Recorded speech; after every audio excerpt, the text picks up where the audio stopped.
Hello, I'm Rick Vandermeiden. What is grit? Grit is that thing that takes ordinary people and takes them to be extraordinary people.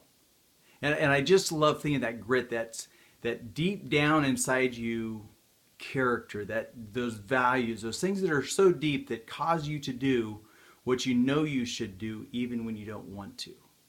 And that's what causes you to go from ordinary to extraordinary. It's a great conversation. It's a great thought process. And sometimes we think about this in the Michael Jordan sense of things. An ordinary guy who doesn't make his basketball team his sophomore year and yet becomes the greatest basketball player on the planet.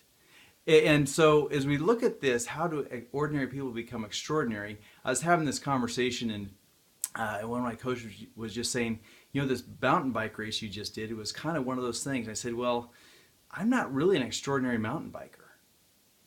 And the perception, the perspective that came out of the conversation was, even though I feel like I'm an ordinary guy and certainly an ordinary mountain biker, it did allow me to do an extraordinary thing.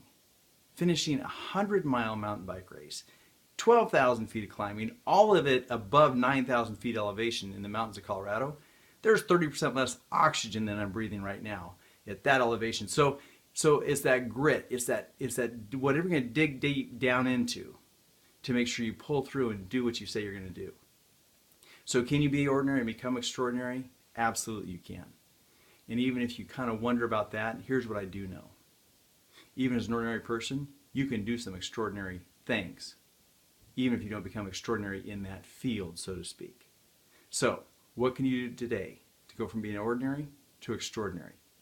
If you want to continue this conversation, join me on October 10th when Linda Kaplan-Thaler will be discussing this in much more detail and with much more expertise than I have at our L2 event in Sacramento, California. All the information is in the email. I just want to reach out and have this quick conversation with you. Thanks, and I look forward to seeing you very soon.